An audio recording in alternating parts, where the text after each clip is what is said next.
소녀는 말순 할머니의 손에서 막 완성된 장미 무늬 손수건을 보더니 눈이 동그래졌습니다. 그러더니 갑자기 큰 눈에서 또다시 눈물이 주르륵 흘러내리기 시작했어요. 얘야, 왜 우니? 어디 아픈 데라도 있니? 할머니의 따뜻한 목소리에 소녀는 더욱 울음을 터뜨렸습니다. 한참을 훌쩍이던 소년이 떨리는 목소리로 입을 열었어요. 우리 엄마가 쓰던 거랑 똑같아요. 그 말을 들은 순간 말순 할머니의 가슴이 철렁했습니다. 아이의 표정에서, 그 작은 떨리는 목소리에서 깊은 슬픔이 느껴졌거든요. 엄마가 어떻게 되었니? 소녀는 한참을 말하지 못하다가 겨우 입을 열었습니다. 준호라고 이름을 밝힌 소녀는 엄마가 병으로 세상을 떠났다고 말했습니다. 아직 2달밖에 되지 않았다고 했어요. 준호의 엄마도 장미 무늬를 좋아했고 특히 분홍색 장미 무늬 손수건을 늘 가지고 다녔다고 했습니다. 엄마가 아플 때도 그 손수건으로 제 눈물을 닦아주곤 했어요. 엄마 냄새가 나는 그 손수건이 좋았는데 이제는 냄새도 다 사라져버렸어요. 준호는 주머니에서 낡고해진 손수건 하나를 꺼내 보였습니다. 한때는 예뻤을 장미 무늬가 이제는 거의 알아볼 수 없을 정도로 바래져 있었어요. 실밥도 여기저기 풀어져 있었고 구멍도 몇 개 뚫려 있었습니다. 말순 할머니는 그 모습을 보시며 마음이 무너져 내리는 것을 느끼셨습니다. 어린 나이에 엄마를 잃은 이 아이의 아픔이 얼마나 클까요? 할머니 자신도 오래전 부모님을 여의었을 때의 그 공허함과 슬픔이 떠올랐습니다. 하지만 그때는 적어도 성인이었는데 이 어린 준우는 아직 세상에 대해 알아가야 할 것들이 너무나 많은 나이였죠. 이야기가 시작되기 전에 무료 버튼인 좋아요와 구독 버튼 꼭 눌러주세요. 앞으로도 더 많은 감동적인 이야기를 준비하고 있으니 놓치지 마세요. 그럼 사연이 시작됩니다. 서울 변두리 한 모퉁이에 자리 잡은 작은 공원은 도시의 소음과는 거리가 먼 조용한 공간이었습니다. 아침 햇살이 은은하게 스며드는 이곳에는 낡은 나무 벤치 하나가 놓여 있었고 그 벤치 위에는 매일같이 한 할머니가 앉아 계셨죠. 80을 넘긴 김말순 할머니는 오늘도 어김없이 같은 시간에 벤치에 자리를 잡으시며 뜨개질 바구니를 옆에 놓으셨습니다. 말순 할머니의 손끝에서는 언제나 장미 무늬 손수건이 만들어지고 있었습니다. 세월에 굽어진 손가락 사이로 실이 리드미컬하게 움직이며 아름다운 패턴을 그려내고 있었죠. 그 모습은 마치 시간이 멈춘 듯 평화로워 보였지만 할머니의 마음속에는 늘 채워지지 않는 공허함이 자리하고 있었습니다. 남들 다 바쁜 세상에 내겐 손수건뿐이구나. 말순 할머니는 속으로 혼잣말을 하시며 실을 감아 올리셨습니다. 멀리 떠난 아들, 딸들은 각자의 삶에 바빠 연락도 뜸했고 며느리는 냉랭하기만 했죠. 손자, 손녀들은 얼굴조차 보기 어려웠습니다. 혼자 사는 집은 너무나 조용해서 때로는 자신의 숨소리조차 크게 들릴 정도였습니다. 공원을 지나가는 사람들을 바라보시며 말순 할머니는 각자의 이야기를 상상해보곤 하셨습니다. 출근길에 바쁜 직장인들, 산책을 나온 중년 부부들, 유모차를 끌고 다니는 젊은 엄마들. 모든 사람들이 누군가와 함께하고 있는 것처럼 보였습니다. 그런 모습들이 부럽기도 했지만 한편으로는 마음이 더욱 쓸쓸해지기도 했죠. 뜨개질을 하는 동안만큼은 그나마 마음이 편안했습니다. 바늘과 실이 만나 새로운 무언가를 창조해내는 과정 자체가 위로가 되었거든요. 특히 장미 무늬는 말순 할머니가 가장 좋아하는 패턴이었습니다. 젊은 시절 남편과 함께 가꾸었던 작은 화단의 장미꽃을 떠올리게 해주었거든요. 그때는 정말 행복했었는데 지금은 그 추억조차 희미해져 가는 것 같았습니다. 오늘도 손수건 한 장이 완성되어 갔습니다. 분홍빛 실로 수놓은 장미 무늬가 햇빛을 받아 예쁘게 반짝였죠. 말순 할머니는 완성된 손수건을 들여다보시며 작은 미소를 지으셨습니다. 누가 쓸지는 모르겠지만 정성을 다해 만든 이 작은 작품이 언젠가는 누군가에게 소중한 의미가 되기를 바라는 마음이었습니다. 벤치 옆으로는 가끔 동네 고양이들이 지나다니기도 했습니다. 말순 할머니는 그 고양이들에게도 말을 걸곤 하셨죠. 오늘도 왔구나. 밥은 먹었니? 하며 주머니에서 작은 간식을 꺼내주시기도 했습니다. 그렇게라도 누군가와 소통하고 있다는 느낌을 갖고 싶으셨던 것 같습니다. 해가 서서히 기울어가며 공원은 점점 조용해졌습니다. 말순 할머니는 뜨개질 도구들을 정리하시며 오늘 하루도 무사히 지나갔다는 안도감을 느끼셨습니다. 하지만 마음 한편으로는 내일도 모레도 이런 똑같은 하루가 반복될 것이라는 생각에 작은 한숨이 나오기도 했죠. 그래도 말순 할머니는 내일도 이 벤치에 앉으실 겁니다. 장미 무늬 손수건을 뜨시며 하루를 보내실 거예요. 그것이 할머니의 일상이자 세상과 연결되어 있다는 느낌을 주는 유일한 시간이었으니까요. 그날은 평소보다 더 맑은 가을 아침이었습니다. 말순 할머니는 언제나처럼 뜨개질 바구니를 들고 공원 벤치에 자리를 잡으셨습니다. 어젯밤 거의 완성해둔 장미 무늬 손수건을 마저 뜨실 생각이었죠. 분홍색 실로 정교하게 수놓아진 장미꽃잎들이 햇빛을 받아 더욱 선명하게 빛나고 있었습니다.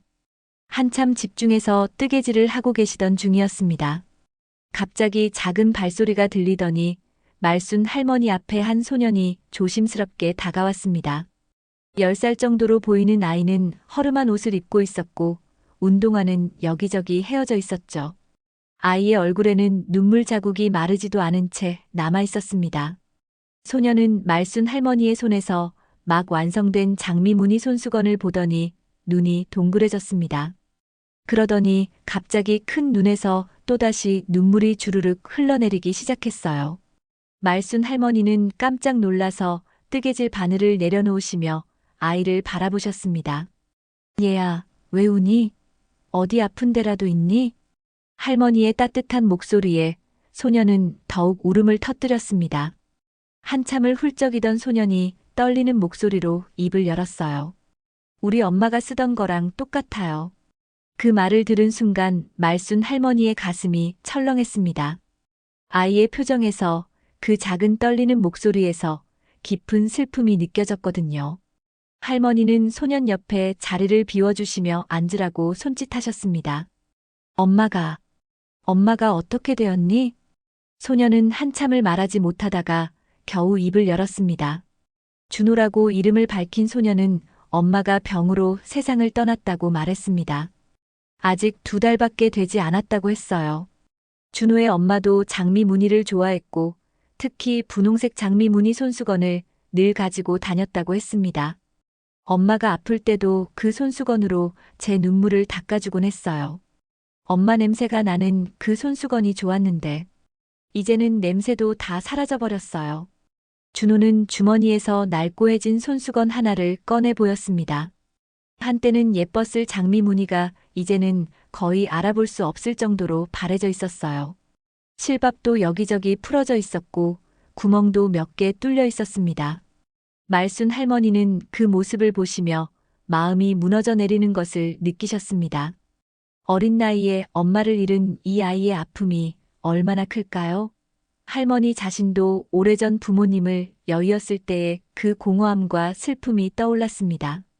하지만 그때는 적어도 성인이었는데 이 어린 준우는 아직 세상에 대해 알아가야 할 것들이 너무나 많은 나이였죠. 할머니가 방금 만든 이 손수건을 내가 가져가면 어떨까? 말순 할머니는 방금 완성한 장미 무늬 손수건을 준호의 작은 손에 조심스럽게 올려주셨습니다. 아직 실 냄새가 은은하게 나는 따뜻한 손수건이었어요.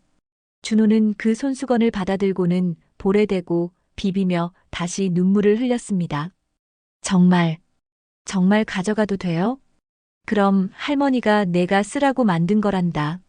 사실은 그렇지 않았지만 말순 할머니는 그렇게 말씀하셨습니다. 이 순간만큼은 이 손수건이 준호를 위해 만들어진 것처럼 느껴졌거든요. 운명처럼 이 아이가 나타나서 엄마를 그리워하고 있는 것 같았어요. 준호는 새 손수건으로 눈물을 닦으며 작은 미소를 지었습니다.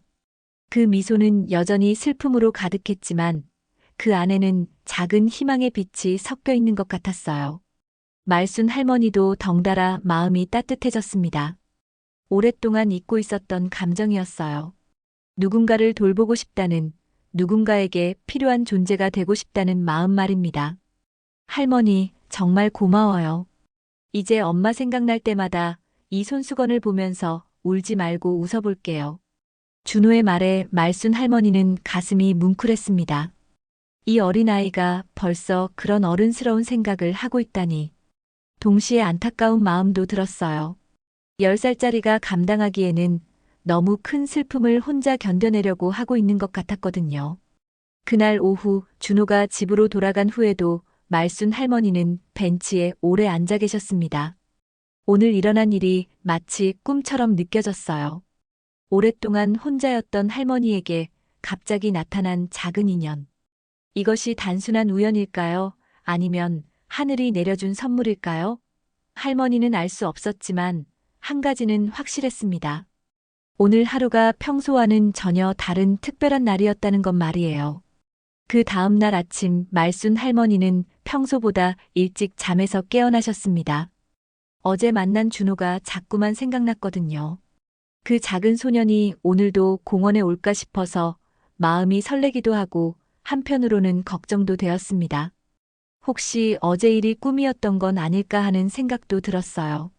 말순 할머니는 어제보다 더 정성스럽게 뜨개질 바구니를 챙기셨습니다. 새로운 장미 무늬 손수건을 뜨기 위해 예쁜 연두색 실도 골라 넣으셨죠. 그리고 혹시나 하는 마음에 집에서 만들어둔 김밥 몇 줄도 보자기에 싸서 가져가셨습니다. 아이가 배고플 수도 있을 것 같았거든요. 공원에 도착하신 말순 할머니는 평소 자리에 앉아 주변을 두리번거리셨습니다. 준호의 모습은 보이지 않았지만 할머니는 참을성 있게 기다리며 뜨개질을 시작하셨어요. 바늘 끝에서 연두색 실이 춤을 추듯 움직이며 새로운 패턴을 만들어내고 있었습니다. 1시간쯤 지났을까요? 멀리서 익숙한 발소리가 들려왔습니다. 말순 할머니가 고개를 들어보니 준호가 조심스럽게 다가오고 있었어요. 어제와는 달리 아이의 얼굴에는 작은 미소가 떠 있었습니다. 그리고 손에는 어제 받은 분홍색 장미 무늬 손수건을 꼭 쥐고 있었죠. 할머니, 안녕하세요. 준호의 밝은 인사에 말순 할머니의 얼굴에도 환한 미소가 피어났습니다. 어젯밤 내내 걱정했던 마음이 한순간에 사라졌어요. 준호야, 잘 잤니? 할머니가 너 올까 봐서 김밥도 좀 만들어 왔단다. 보자기를 펼치시자 정성스럽게 만든 김밥이 나타났습니다. 준호의 눈이 반짝였어요. 아침을 제대로 먹지 못했던 모양이었습니다. 할머니는 김밥을 한 줄씩 떼어주시며 준호가 먹는 모습을 흐뭇하게 바라보셨습니다. 맛있어요. 우리 엄마가 만들어주던 김밥 맛이에요. 준호의 말에 말순 할머니의 가슴이 따뜻해졌습니다. 이 아이에게 작은 위로라도 될 수 있다면 얼마나 좋을까요? 할머니는 뜨개질을 하면서 준호에게 여러 가지 이야기를 물어보셨습니다. 학교는 재미있니? 친구들은 많이 사귀었니? 준호는 김밥을 먹으면서 학교 이야기를 들려주기 시작했습니다. 수학은 어렵지만 그림 그리는 시간이 제일 좋다고 했어요. 친구들과는 아직 어색하지만 점점 친해지고 있다고도 했습니다. 말순 할머니는 준호의 이야기를 들으며 고개를 끄덕이시고 가끔 웃음을 터뜨리기도 하셨죠. 그렇게 1시간여를 함께 보내고 나니 준호가 일어나며 말했습니다. 할머니, 저 내일도 와도 돼요? 그럼 할머니가 얼마나 기다릴 것 같은데? 그날부터 준호는 매일 공원에 찾아오기 시작했습니다. 학교가 끝나면 곧장 공원으로 달려와서 말순 할머니와 함께 시간을 보냈어요. 할머니는 뜨개질을 하시면서 준호의 하루 일과를 들어주셨고, 준호는 할머니의 손끝에서 만들어지는 아름다운 손수건들을 신기하게 바라보곤 했습니다. 며칠이 지나자 두 사람 사이에는 자연스러운 일상이 만들어졌습니다. 말순 할머니는 매일 도시락을 싸와서 준호와 나누어 먹었고, 준호는 학교에서 배운 노래를 할머니께 불러드리기도 했어요. 때로는 함께 공원을 산책하며 꽃 구경을 하기도 했습니다. 할머니, 이 뜨개질 저도 배울 수 있을까요? 어느 날 준호가 호기심 가득한 눈으로 물어봤습니다. 말순 할머니는 기뻐하시며 간단한 바늘 잡기부터 가르쳐 주셨어요. 준호의 작고 서투른 손이 바늘을 잡고 실을 감는 모습이 무척 사랑스러웠습니다. 처음 치고는 정말 잘하는구나. 우리 준호가 손재주가 있나 보다. 할머니의 칭찬에 준호는 더욱 열심히 연습했습니다. 비록 삐뚤빼뚤하고 구멍이 숭숭 뚫린 뜨개질이었지만 준호에게는 세상에서 가장 소중한 작업이었어요. 할머니와 함께하는 시간, 할머니께 배우는 모든 것들이 준호에게는 큰 위로와 기쁨이 되었습니다. 하지만 조용했던 공원에도 변화의 바람이 불기 시작했습니다. 공원을 지나다니는 동네 사람들이 말순 할머니와 준호를 눈여겨보기 시작한 것이었어요. 처음에는 그저 훈훈한 광경 정도로 여겼지만 점점 호기심 어린 시선들이 늘어났습니다. 저 할머니와 아이는 무슨 사이일까? 매일 저렇게 붙어 있는 걸 보니 이상하네. 수군거리는 소리들이 조금씩 들리기 시작했습니다. 말순 할머니는 그런 시선들을 의식하지 않으려고 애썼지만 마음 한편으로는 불편함을 느끼기 시작했어요. 준호도 사람들의 시선을 의식하는 것 같았습니다. 그럼에도 불구하고 두 사람의 평화로운 일상은 계속되었습니다. 서로에게 위로와 기쁨을 주고받으며 각자의 상처를 조금씩 달래가고 있었거든요. 말순 할머니에게는 오랫동안 잃어버렸던 할머니로서의 역할을 되찾게 해주는 소중한 시간이었고, 준호에게는 엄마를 잃은 슬픔을 나누어줄 따뜻한 품이었습니다. 하지만 세상은 그리 만만하지 않았습니다. 작은 마을에서는 작은 변화도 금세 화제거리가 되기 마련이었고, 말순 할머니와 준호의 만남도 예외는 아니었어요. 공원에서의 평화로운 일상이 한 달 가까이 지속되던 어느 날이었습니다. 말순 할머니와 준호는 여느 때처럼 벤치에 앉아 뜨개질을 함께 하고 있었어요. 준호는 이제 제법 익숙해져서 간단한 무늬 정도는 혼자서도 뜰 수 있게 되었습니다. 할머니는 그런 준호의 모습을 보며 흐뭇한 미소를 짓고 계셨죠. 할머니, 이렇게 하면 되는 거죠? 준호가 들고 있는 뜨개질 바늘 끝에는 비록 삐뚤빼뚤하지만 나름의 패턴이 만들어지고 있었습니다. 말순 할머니는 고개를 끄덕이시며 준호의 어깨를 다독여 주셨어요. 그래, 정말 잘하고 있구나. 우리 준호는 정말 손재주가 좋은 것 같다. 그때였습니다. 공원 입구 쪽에서 익숙한 목소리가 들려왔어요. 말순 할머니가 고개를 돌려보니 며느리 영숙이 험상궂은 표정으로 다가오고 있었습니다. 영숙의 뒤에는 동네 아주머니 몇 명이 따라오고 있었어요. 그들의 표정은 모두 못마땅해 보였습니다. 어머니, 영숙의 날카로운 목소리에 공원의 평온한 분위기가 순식간에 깨졌습니다. 준호는 깜짝 놀라며 뜨개질 바늘을 떨어뜨렸어요. 말순 할머니는 가슴이 철렁했지만 최대한 침착하게 영숙을 맞이하려고 했습니다. 영숙아, 갑자기 무슨 일이니? 무슨 일이냐고요? 어머니가 여기서 뭐 하시는 건지 동네에서 난리가 났어요. 영숙은 차가운 시선으로 준호를 훑어본 후 말순 할머니를 향해 소리를 높였습니다. 뒤따라온 동네 아주머니들도 수군거리기 시작했어요. 저 아이가 그 고아 애구나.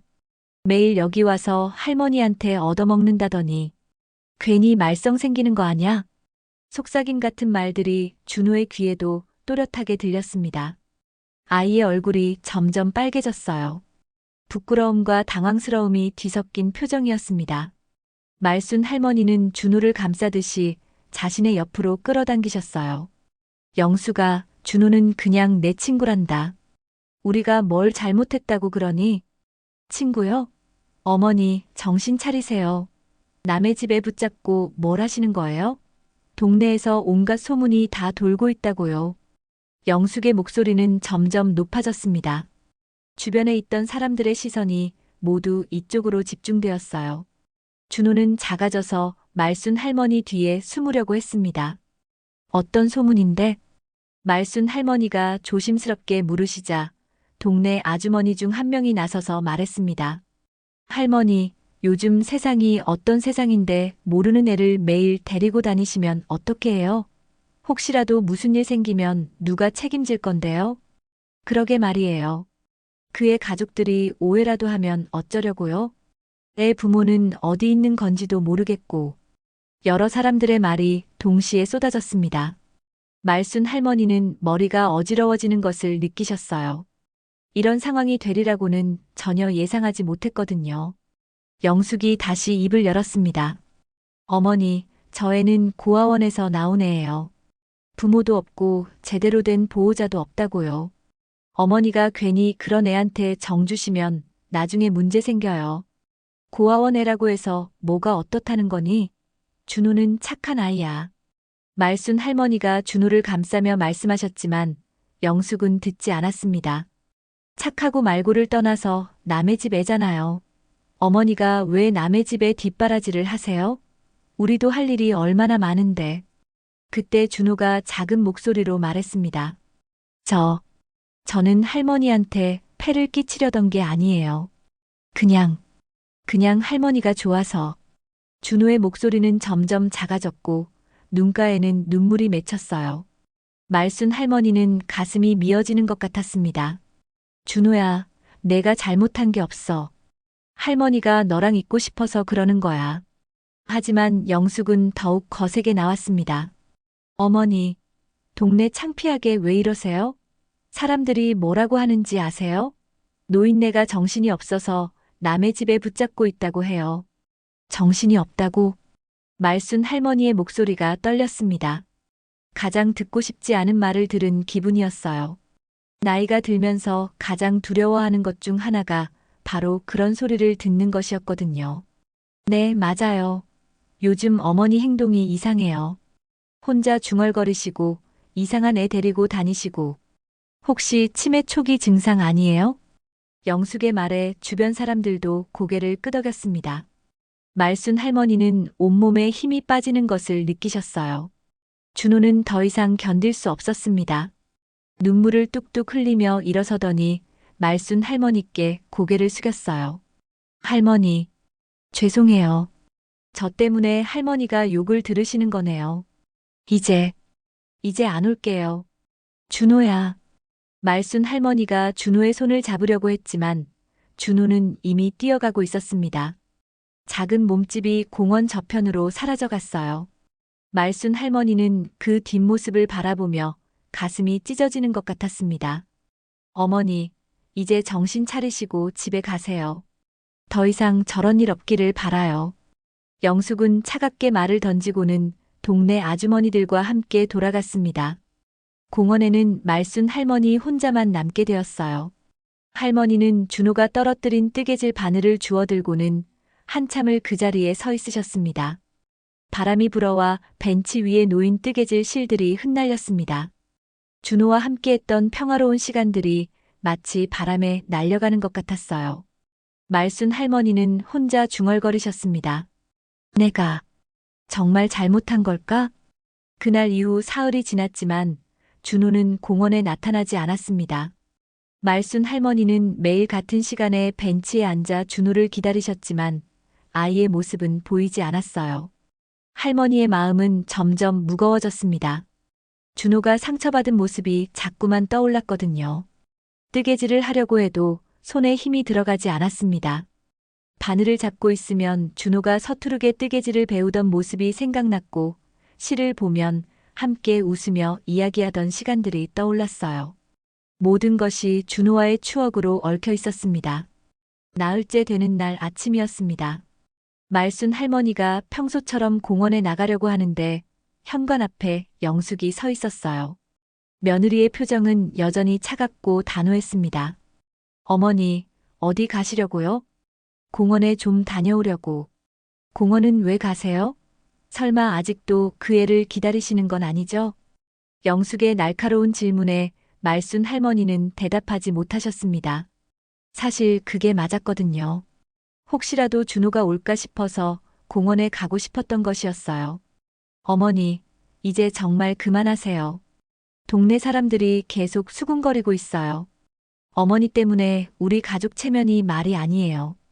영숙은 말순 할머니의 팔을 붙잡고 집 안으로 들어가게 했습니다. 그리고는 현관문을 잠그더니 열쇠를 주머니에 넣었어요. 오늘부터 당분간은 밖에 나가지 마세요. 특히 그 공원은 절대 가시면 안 돼요. 영숙아, 그게 무슨 말이니? 나를 가둬두겠다는 거야? 가둬두는 게 아니라 어머니를 위해서예요. 요즘 어머니 행동이 정말 이상해요. 혼자 중얼거리시고 없는 사람 이야기하시고 없는 사람? 준호는 엄연히 있는 아이야.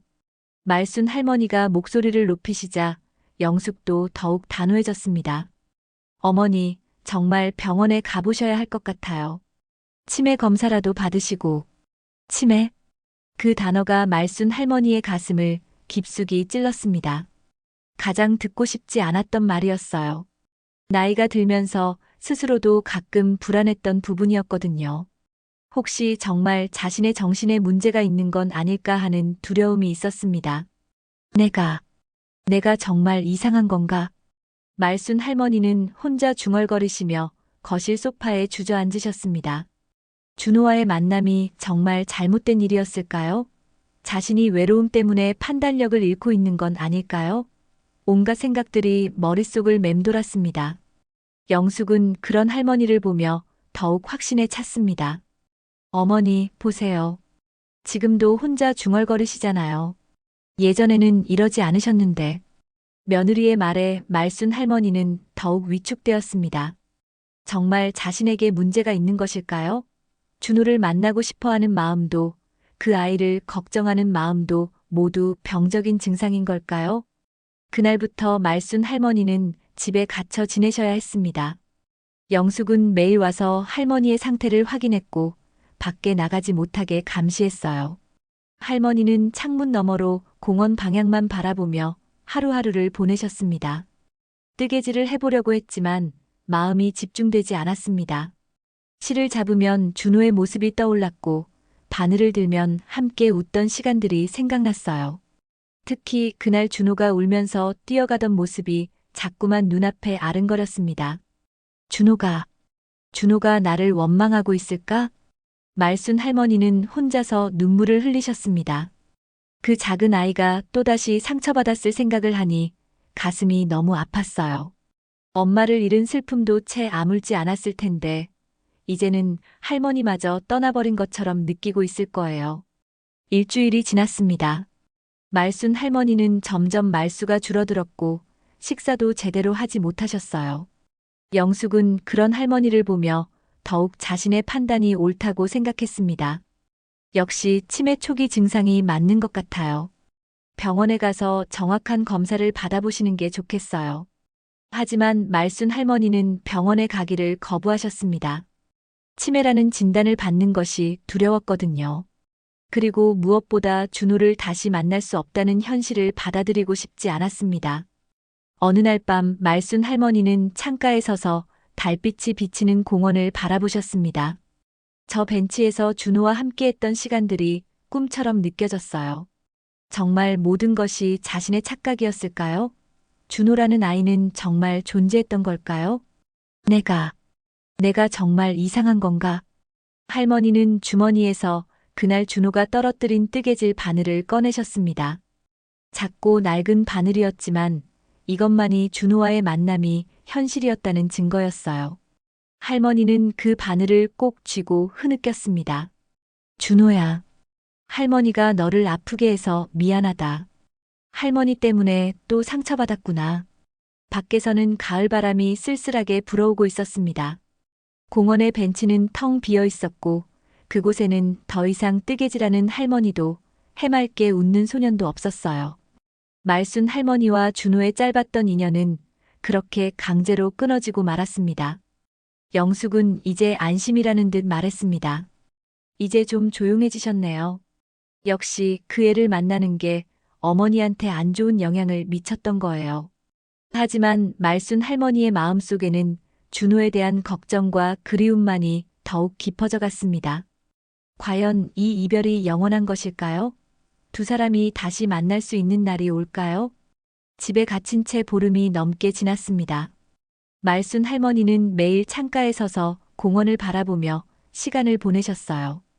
뜨개질 바구니는 구석에 먼지를 쌓아가며 방치되어 있었고 할머니의 손은 점점 굳어져 갔습니다. 영숙은 이런 할머니의 모습을 보며 오히려 안심하고 있었죠. 그런 어느 날 오후였습니다. 말순 할머니는 평소처럼 창가에 앉아 공원을 바라보고 계셨어요. 그런데 저 멀리 벤치 근처에서 작은 그림자 하나가 움직이는 것이 보였습니다. 할머니는 눈을 비비고 다시 자세히 들여다보셨죠. 저건 설마 작은 몸집의 아이가 벤치 주변을 맴돌고 있었습니다. 멀리서도 그 아이가 준호인 것을 알 수 있었어요.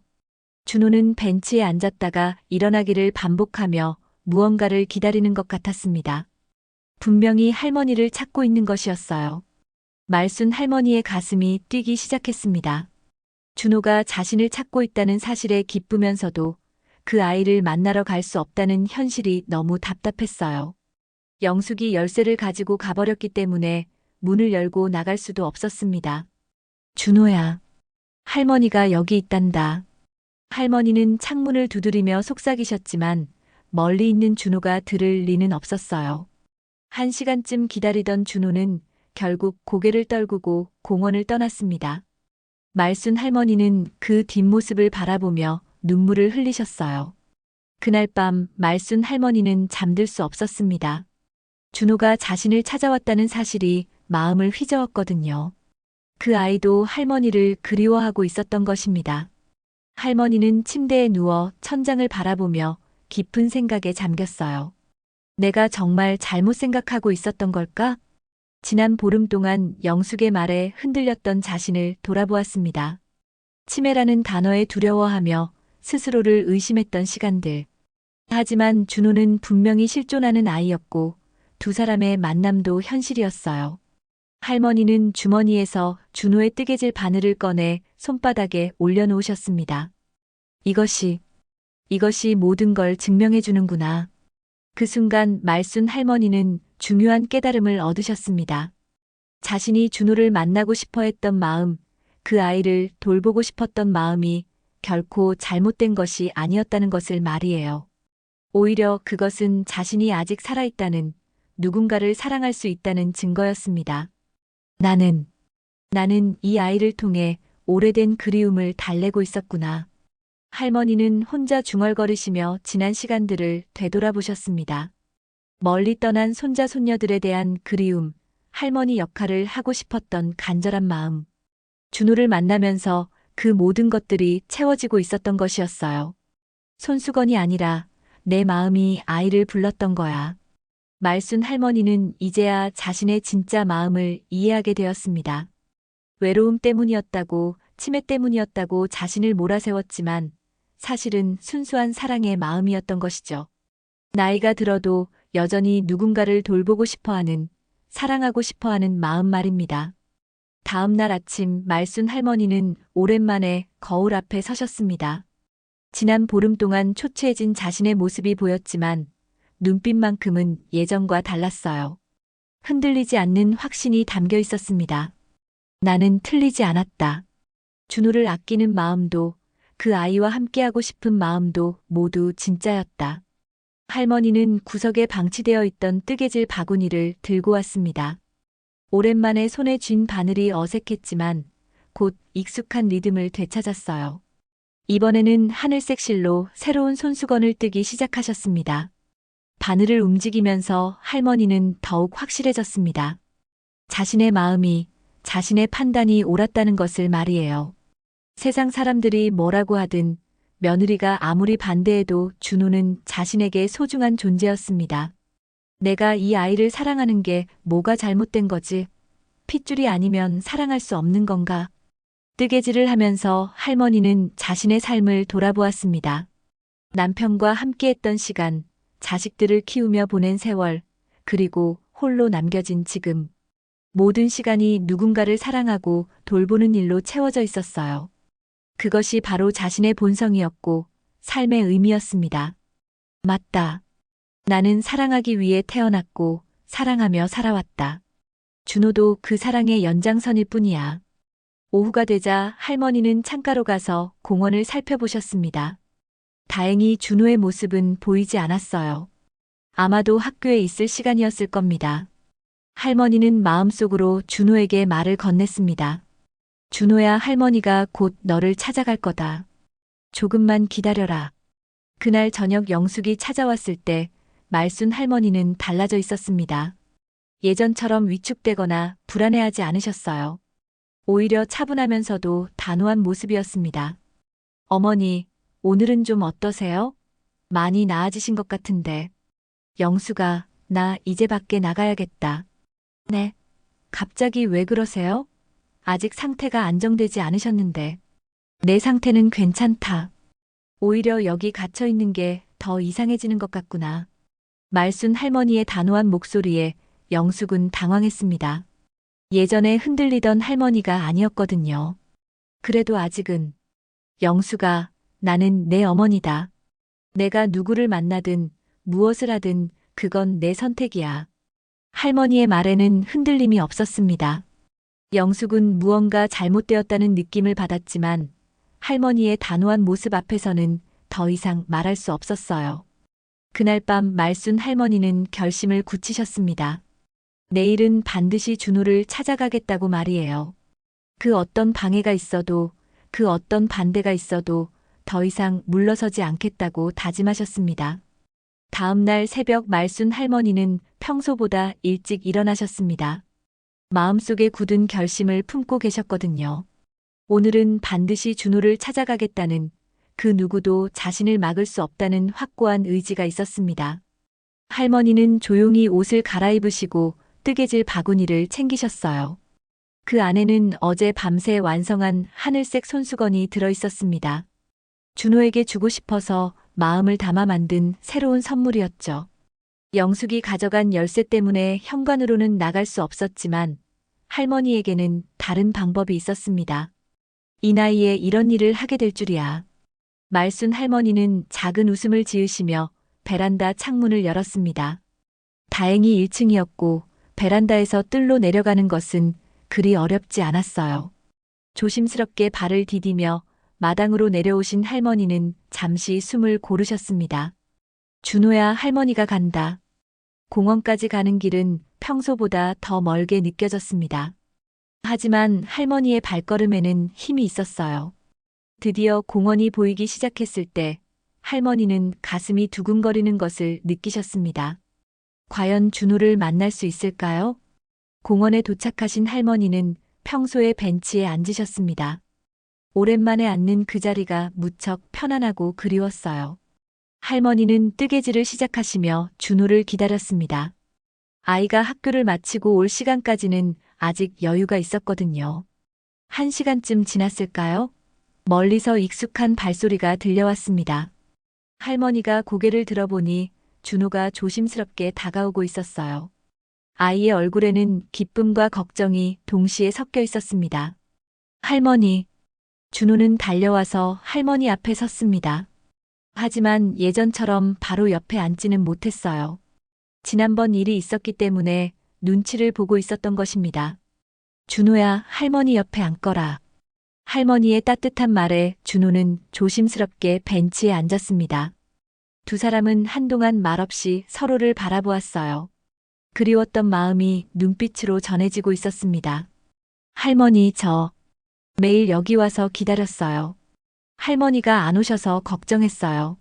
준호야, 할머니도 너를 보고 싶었단다. 하지만 말순 할머니가 설명하려는 순간이었습니다. 공원 입구에서 익숙한 목소리가 들려왔어요. 영숙의 목소리였습니다. 아마도 할머니가 집을 나간 것을 알고 쫓아온 모양이었어요. 어머니, 거기 계셨군요. 영숙이 화가 난 표정으로 다가오고 있었습니다. 그 뒤에는 또 다른 사람들도 따라오고 있었어요. 동네 아주머니들과 함께 고아원 관계자로 보이는 사람도 있었습니다. 준호는 그들을 보자 겁에 질린 표정을 지었습니다. 지난번에 당했던 일이 떠올랐거든요. 아이는 벤치에서 일어나려고 했지만 말순 할머니가 준호의 손을 꼭 잡으셨습니다. 준호야, 도망가지 마라. 할머니가 지켜줄게. 영숙이 다가와서 소리를 지르기 시작했습니다. 어머니, 또 이러시면 어떻게 해요? 집에서 나오시면 안 된다고 했잖아요. 영숙아, 나는 내가 하고 싶은 일을 할 거다. 하고 싶은 일이요? 남의 집에 데리고 노는 게 하고 싶은 일이에요? 그때 고아원 관계자가 나섰습니다. 준호야, 우리 돌아가자. 할머니한테 폐를 끼치면 안 된다고 했잖니. 아니에요. 저는 할머니한테 폐를 끼치지 않았어요. 준호가 울먹이며 소리쳤습니다. 하지만 어른들은 들으려 하지 않았어요. 영숙이 더욱 거세게 나왔습니다. 어머니, 이제 정말 그만두세요. 남의 집 애한테 정주지 마세요. 나중에 문제되면 어떻게 할 거예요? 그 순간이었습니다. 말순 할머니가 벌떡 일어서시며 영숙을 향해 단호하게 말씀하셨어요. 내가 뭘 알아? 할머니의 목소리에는 지금까지 들어본 적 없는 강함이 있었습니다. 주변 사람들도 깜짝 놀라며 할머니를 바라보았어요. 내가 뭘 알아? 이 아이는 내 피는 아니어도 내 마음의 손자다. 할머니의 고백에 모든 사람들이 조용해졌습니다. 준호도 눈을 동그랗게 뜨며 할머니를 바라보았어요. 나는 이 아이를 사랑한다. 핏줄이 아니어도 남의 집 아이라고 해도 사랑할 수 있는 거 아니냐? 왜 그게 잘못된 일이어야 하느냐? 말순 할머니의 목소리는 점점 격해졌습니다. 오랫동안 억눌렀던 마음이 터져 나오고 있었어요. 나는 내 남은 날을 이 아이와 나누고 싶다. 함께 웃고 함께 울고 함께 시간을 보내고 싶다. 그게 뭐가 잘못됐느냐? 영숙이 반박하려고 했지만 할머니는 멈추지 않으셨습니다. 너희들은 모른다. 혼자 사는 노인의 마음을, 누군가를 돌보고 싶어 하는 마음을 모른다고. 나는 치매도 아니고 정신이 이상한 것도 아니야. 그저 사랑하고 싶을 뿐이다. 할머니의 눈에서 눈물이 흘러내렸습니다. 하지만 그 눈빛은 흔들리지 않았어요. 준호야, 너도 할머니가 좋지? 할머니와 함께 있고 싶지?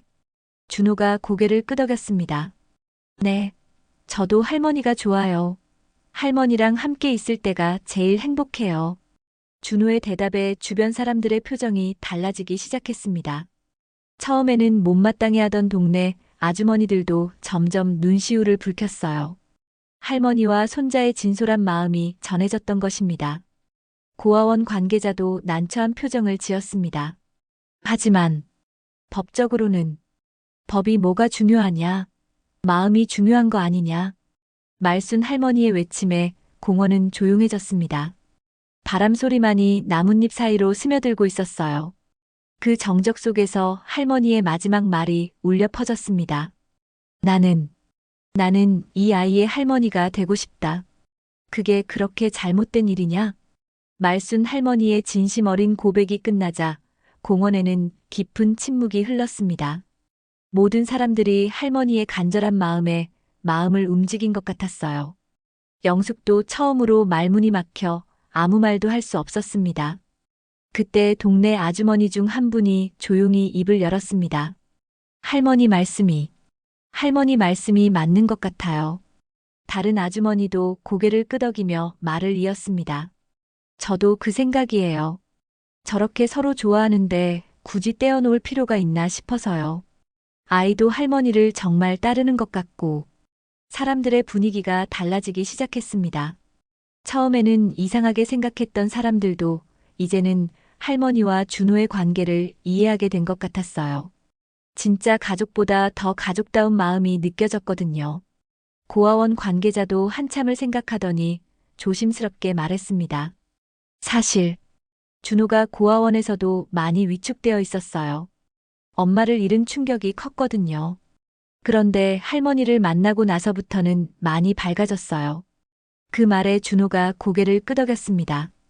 맞아요. 할머니를 만나고 나서 악몽도 안 꾸고 밥도 잘 먹게 됐어요. 준호의 말에 사람들이 놀라워했습니다. 아이가 할머니를 만나면서 실제로 좋아졌다는 것이었거든요. 영숙은 여전히 못마땅한 표정이었지만 주변 분위기가 완전히 바뀐 것을 느꼈습니다. 더 이상 반대할 명분도 없어 보였어요. 그래도 법적인 절차 같은 건 고아원 관계자가 영숙의 걱정을 덜어주었습니다. 요즘은 이런 경우가 종종 있어요. 정식 후견인은 아니지만 멘토나 대리 가족 같은 역할을 하시는 분들이요. 서류상으로만 정리하면 큰 문제는 없을 것 같습니다. 말순 할머니는 그 말을 듣고 눈이 반짝였습니다. 정말 정말 그럴 수 있는 거예요? 네, 할머니께서 정말 준호를 돌봐주실 의향이 있으시다면 방법이 있습니다. 그 순간 준호가 할머니의 손을 꼭 잡았습니다. 할머니, 정말 제 할머니가 되어주실 거예요? 그럼 할머니가 얼마나 너의 할머니가 되고 싶었는데. 두 사람이 서로를 바라보며 환하게 웃었습니다. 그 모습을 본 사람들도 덩달아 미소를 지었어요. 진짜 할머니와 손자 사이보다도 더 따뜻한 정이 느껴졌거든요. 영숙도 더 이상 반대할 수 없었습니다. 모든 사람들이 할머니와 준호의 관계를 인정하고 있었고 법적으로도 문제가 없다고 하니 말이에요. 하지만 마지막으로 한 가지만 확인하고 싶었습니다. 어머니, 정말 잘 생각해 보세요. 아이를 돌본다는 게 쉬운 일이 아니에요. 말순 할머니는 준호를 바라보며 단호하게 대답하셨습니다. 나는 이미 결정했다. 이 아이와 함께 남은 시간을 보내고 싶어. 저도요. 할머니랑 계속 함께 있고 싶어요. 준호의 대답에 할머니는 더욱 확신을 가지셨습니다. 그리고 뜨개질 바구니에서 어젯밤에 완성한 하늘색 손수건을 꺼내셨어요. 준호야, 이거 내가 가져라. 새로운 손수건을 받은 준호는 그것을 볼에 비비며 행복해했습니다. 할머니, 이 손수건은 뭐예요? 이 손수건은 내 눈물 닦아주는 게 아니라 내 꿈을 감싸줄 거다. 할머니의 말에 준호는 고개를 갸우뚱했지만 곧 환하게 웃었습니다. 정확한 의미는 몰라도 할머니의 따뜻한 마음은 충분히 전해졌거든요. 할머니, 그럼 저 앞으로 매일 여기 와도 돼요? 그럼 할머니가 매일 여기서 기다리고 있을 거야. 그날부터 말순 할머니와 준호의 새로운 일상이 시작되었습니다. 고아원에서도 공식적으로 할머니를 준호의 멘토로 인정해 주었고, 주말에는 준호가 할머니 집에서 지낼 수 있게 되었어요. 영숙도 처음에는 걱정했지만 점점 할머니와 준호의 관계를 인정하게 되었습니다. 특히 할머니가 예전보다 훨씬 밝아지고 건강해진 모습을 보면서 자신의 판단이 틀렸다는 것을 깨달았어요. 한 달이 지난 어느 날 저녁, 노을이 아름답게 물든 공원에서 할머니와 준호는 나란히 벤치에 앉아 뜨개질을 하고 있었습니다. 준호의 실력도 많이 늘어서 이제는 제법 근사한 무늬를 만들어낼 수 있게 되었어요. 할머니, 저희가 만드는 이 손수건들은 누가 쓸까요? 글쎄다. 우리처럼 서로 필요한 사람들이 쓰게 될 거야.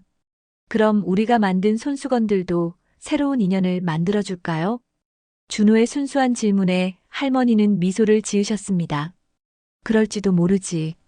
우리처럼 말이야. 바람이 불어와 두 사람의 머리카락을 살랑 흔들었습니다. 할머니가 방금 완성한 장미 무늬 손수건이 바람에 살짝 흩날렸어요. 분홍빛 장미꽃잎들이 석양빛을 받아 더욱 아름답게 빛나고 있었습니다. 할머니, 고마워요. 저에게 새로운 가족이 되어주셔서. 준호야, 고마운 건 할머니야. 너 때문에 할머니가 다시 살아가는 기쁨을 찾았단다. 두 사람은 서로를 바라보며 따뜻하게 미소를 지었습니다. 혈연으로 맺어진 가족은 아니지만 마음으로 맺어진 진짜 가족이 된 것이었어요. 공원 곳곳에서는 저녁 산책을 나온 사람들이 할머니와 준호를 바라보며 흐뭇한 표정을 지었습니다. 이제는 모든 동네 사람들이 두 사람의 특별한 인연을 알고 있었고 따뜻하게 지켜보고 있었어요. 해가 완전히 지고 가로등이 켜질 무렵 할머니와 준호는 손을 잡고 집으로 향했습니다. 내일도 모레도 이런 평범하지만 소중한 일상이 계속될 것이었어요. 장미 무늬 손수건처럼 아름답고 따뜻한 두 사람의 인연은 이제 막 시작된 것이었습니다. 바람에 흩날리는 손수건처럼 두 사람의 사랑도 세상 곳곳으로 퍼져나가 다른 누군가에게도 따뜻한 위로가 되기를 바라며 말순 할머니와 준호의 새로운 가족 같은 인연은 그렇게 아름답게 시작되었습니다. 오늘 이야기가 마음에 남으셨다면 구독과 좋아요로 함께 해주세요. 더 많은 이야기로 다시 찾아올게요. 구독과 좋아요는 큰 힘이 됩니다.